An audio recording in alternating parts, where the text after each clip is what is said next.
माथि उठाउनको लागि उच्च मनोबलका साथ उपस्थित हुनुभएका सम्पूर्ण कमरेडहरू, आदरणीय दिदीबहिनी तथा दाजुभाइहरू, तपाईहरु सबैलाई हार्दिक न्यानो अभिवादन गर्दछु। नमस्कार।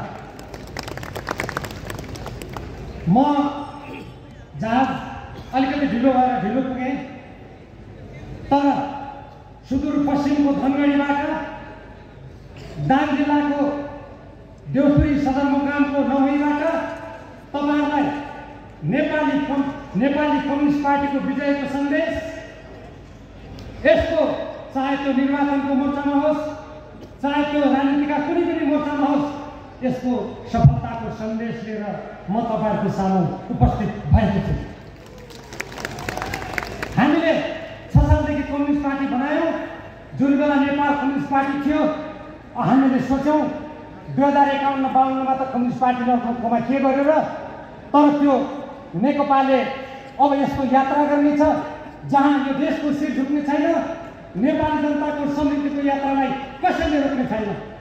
तर हामीले यस्तो नेता पायौं जसले हाम्रा ती सारा सपनाहरूमा तुषारपात गरेर एक पटक होइन 2 पटक 25 सभा भङ्ग गरेर नेपालका कम्युनिस्टहरूमाथि अपराध गरे। आज मैले तपाईहरुको यहाँ पोखरामा सुनिरहेको छु, होइन महाधिवेशन हुँदैछ, तपाईले के सुन्नुभयो? भर्खर नेपालगञ्जमा आज बिहान पत्रकार सम्मेलन गरेको थिए। जनताको बदले धन्यवाद, जसको झण्डा पनि हामीले उठाएका थियौं, त्यहाँ त प्रतिनिधि नै हुन दिइएको छ। जबरजस्ती नाम सुनाइएछ। तपाईहरुको पोखरामा पनि त्यस्तै गरे कि हो? त्यसकारण नेपाल कम्युनिस्ट पार्टी त गयो, त्यसपछि नेकपा एमाले थियो, माओवादी केन्द्र छुट्यो, तर पनि हामीले 10 बुँदे सहमति गर्यौं। सायद तपाईले नाम सुन्नै भएको छ केपी ओलीजी, उहाँले त्यो 10 बुँदे पनि कार्यान्वयन हुन दिनुभयो। त्यहाँ एमाले पनि खण्डित भयो। साहित्यिक भाषामा भन्नुहुन्छ भने त्यसको पनि खरानी हुनु। अब उहाँ विपरीत सिद्धान्त भएको नेपाली कांग्रेससँग मिलेर उहाँले भन्नुभयो आधा राति 12 बजे सम्झौता गरेर आधा बाँडेर खाउँ। अनि उहाँले भन्नुभयो हामी कति शक्तिशाली छौँ, अब कसैले हल्लाउन सक्दैन।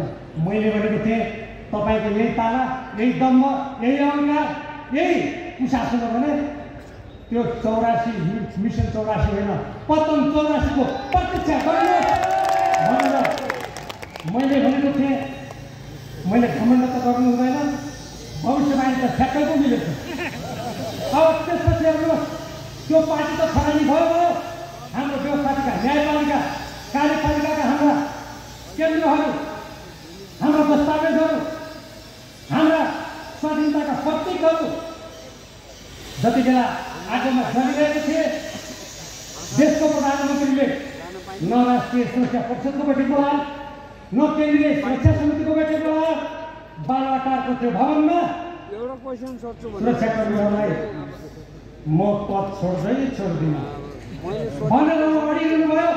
जब त्यो ढोका खुलेर त्यहाँ आगो सकिन थाल्यो, हेलिकप्टर चढेर भाग्नु। एउटा देशको प्रधानमन्त्री, देशको गृहमन्त्री, त्यो देशको यस्तो नायक हो, सैनिक भाषामा बोल्नुहुन्छ भने त्यो यसको कमान्डर हो। आफू खरानी हुन सक्छ, तर देशलाई खरानी हुनुबाट जोगाउँछ। जोगाए त? जोगाएन। म यहीबाट नेकपा एमालेका मेरा प्रिय मित्रहरूलाई भन्न चाहन्छु, जोसँग मैले मेरो जीवनका 50 वर्ष सङ्घर्ष गरेँ।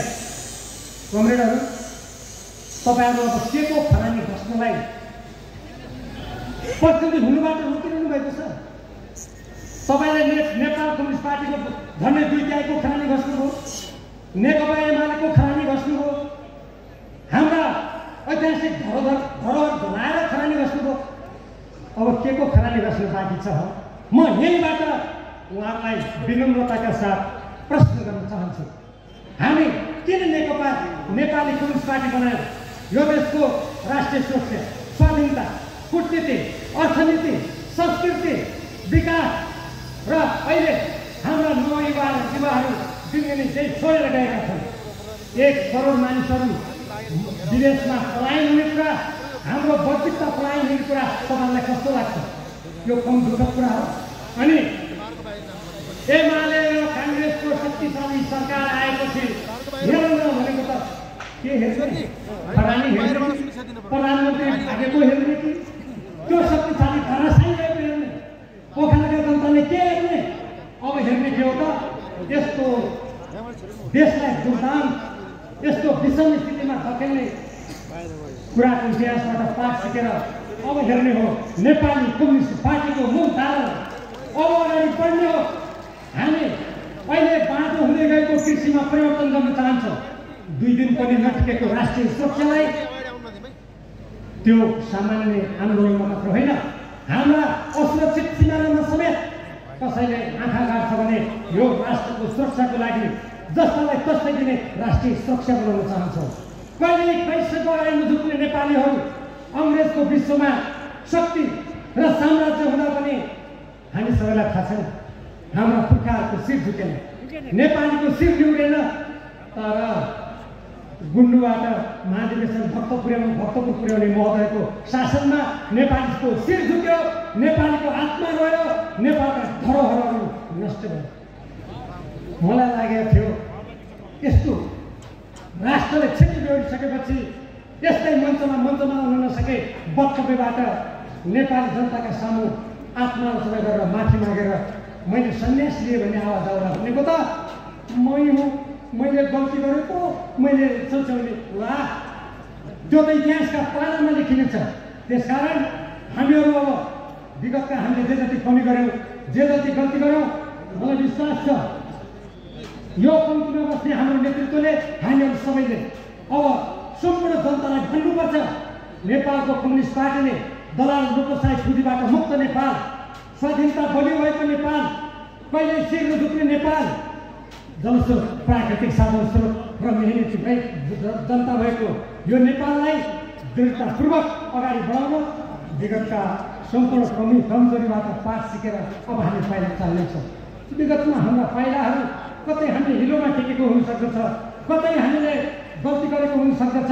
अब 15वटा कम्युनिस्ट पार्टी र समूह एक ठाउँमा आइसकेपछि अब हाम्रो सङ्कल्प छ आदरणीय नेपाली दिदीबहिनी तथा दाजुभाइहरू हामीले विगतमा कहीँ गल्ती गरेको छ भने हामीलाई क्षमा गर्नुहोस्। अब एउटा स्वाधीन समृद्ध नेपाली युवाहरूलाई यही देशमा रोजगारी दिलाउने हाम्रा जग्गा जमिन जनस्रोतलाई नेपाली जनताको सर्वोपरि हितमा उपयोग गर्ने हामी त्यो दिशामा अगाडि बढ्छौँ। चाहे चुनावी निर्वाचनमा होस् चाहे राजनीतिक आन्दोलनका जुनसुकै मोर्चामा होस् हामीलाई साथ दिनुहोस्। हामी तपाईँलाई त्यो समृद्ध नेपाल निर्माणको दिशामा दृढतापूर्वक नेतृत्व गर्छौँ भनेर आज मलाई विश्वास छ हामी सबैले सङ्कल्प गरेका छौँ। यो पोखराको चिप्लेढुङ्गामा म धेरै वर्षपछि तपाईँहरूको बिचमा उपस्थित हुन पाउँदा जुन मैले धनगढीमा लमैमा आज यत्रो विशाल जनसभा देखेँ मलाई पुरा विश्वास छ आउने निर्वाचनमा नेकपा एमालेको बहुमतलाई नेकपा एमालेको यात्रालाई कसैले रोक्न छेक्न सक्ने छैन। नेपाली कम्युनिस्ट पार्टीको यात्रालाई कसैले रोक्न सक्ने छैन। त्यसकारण एकचोटि नारा भन्काउँ नेपाली कम्युनिस्ट पार्टी जिन्दाबाद नेपाली कम्युनिस्ट पार्टी जिन्दाबाद। धन्यवाद नमस्कार अभिवादन। धन्यवाद कमरेड भीमराव कमरेड आदरणीय नेता कमरेडले अबको यो एकीकृत पार्टीले निर्वाचन जित्नेछ बहुमत ल्याउनेछ।